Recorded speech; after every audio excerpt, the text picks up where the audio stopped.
But we'll go back and we'll bring this back to where we started all of this discussion in terms of the training, the nutrition, and all that kind of stuff. It starts with having clear and concise goals, right?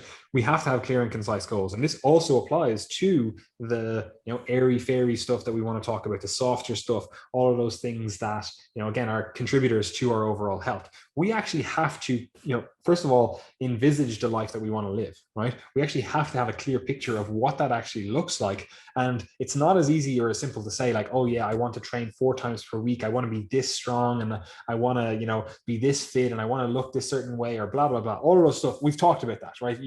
Everyone should have that locked down. You want to be clear and concise in your goals, but you have to do more than that. You actually have to build out the life that you want to live, right? And there's a few different ways you can do this. First of all, you can actually go through the logistics of your ideal day. Like what does that actually look like for you, right?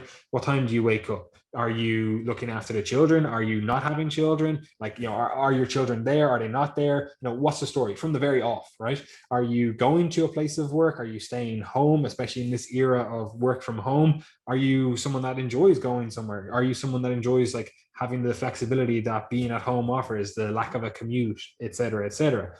Like you actually have to sit down and take your time with this and design out that actual ideal day. Now, nobody's day ever is ideal. Nobody ever has that like, this is perfect. And what you want right now may not be what you want in 5 years time, 10 years time, or even a week's time, but we have to build out that image of what we're actually aiming towards, because if we don't, you end up in a situation where, you're 5 years into, whatever it is that you're doing, work, I don't know, education, a relationship, whatever the fuck it is, you're 5-10 years in and you realize you're like, I actually hate this stuff. This is not what I want. This is not what I'm building here, or what I'm doing here is not aligned with what ultimately I want to be doing with my life, right? Like that happens far too often. And then it's a case of, do you then break everything down? Do you stop the work that you're doing, find a new job, stop the education, switch careers, do whatever it is, and basically start from scratch? Is that what you want to have happen? Is that like, do you want to find yourself in that position? And unfortunately, a lot of people do find themselves in that position where they have that desire, but they then continue just going in the same beaten track because, they've got that like sunk cost fallacy where, oh, I've already put in the 5 years, I might as well just keep going, even though they are deeply unhappy or they just do not feel fulfilled in their life, right? And unfortunately, again, you can go to any number of, pubs on a weekday night and see lads sitting around the fucking bar talking about like, oh, I could have been someone, or I could have done something, or I could have, whatever. And they just never actually achieved anything because they never actually spent some time and actually like map this stuff out. Yeah, they had an idea of, oh, it would be nice to be able to do this, but they never actually sat down and be like, what does an actual day look like to bring me towards that?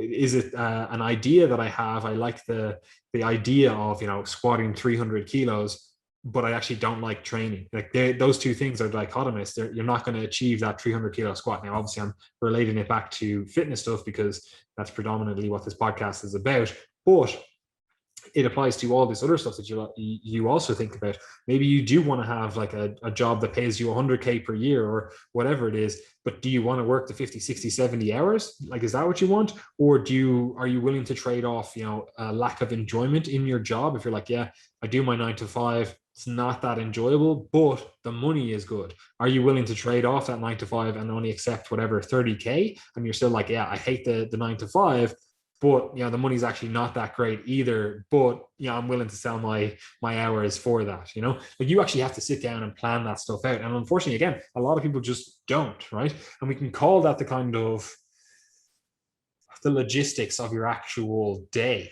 right? And we can call it are you actually looking at the implementation stuff? Are you actually sitting down and looking at, oh, this is how that would actually look when I actually implement it? It's not just this case of, oh yeah, 4 days of resistance training, that's what I need to do.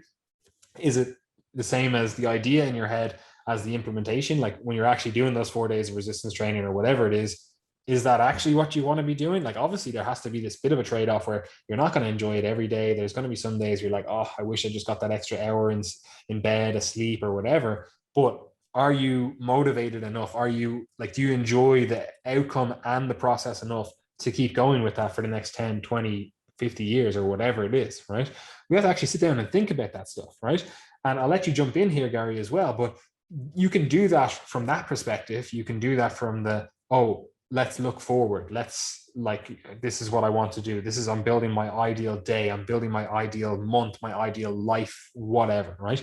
You can do it from that perspective, but you can also do it from the back end perspective and look at it from you being on your deathbed. Like, would you be happy having achieved X, Y, Z? You know, if you're looking back and you're hopefully, you know, because you listen to the Triage podcast, you're 120 years old, you're on your deathbed and you're like, I'm actually really happy with the way my life turned out because I achieved this X, Y, Z. And I know everyone always says like you want to look back and have no regrets. I don't think that's realistically possible. You know, like most people are going to have some regrets. If you don't have any regrets, you probably didn't live life to the fullest. You know, there's no way that you accepted every single opportunity that was available to you. You have to close down some opportunities, and that's just the way it is. Like, even think about it, like you're in a relationship, for example. Do you think that there's not other relationships available to you? 100% there is, you know. And you might be like, oh, like I didn't close down any opportunities because I don't commit, but that's still choosing an option. It's choosing the option of not committing, you know. So you have to look at this stuff and you have to go, okay, I'm sitting on my deathbed. Am I happy about X, Y, Z? Am I happy about, you know, what I achieved with my career? Am I happy with what I achieved with my family? Am I happy with what I achieved with my social life, my friends, my, you know, extended, you know, whatever you want to call it, social unit? Like, what actually would make you happy looking back on your deathbed, you know? Because this is really important to do, especially in this day and age where a lot of people will say stuff like, oh, I don't want to have children, you know? And oftentimes, like, they don't. That's 100%. Like, there's obviously people that just don't want to have children, or they probably just shouldn't have children, right? And that's perfectly fine. But a lot of people say that when they're in their 20s, and then realize in their 30s, they're like, fuck me, I actually wish I had children, you know. And that's guys and women, you know. Like, you actually need to think of it from the back end. And this is the unfortunate thing where you don't know what you want even in the next week, in the next year, or whatever. Like, it's, you're obviously just going with the flow to some extent. But exercises like this, like planning out your day and planning out like what that looks like for you, the logistics and the actual implementation, and then also, you know, planning out what your fucking sitting on your deathbed looks like looking back, like that kind of stuff, it's actually really important.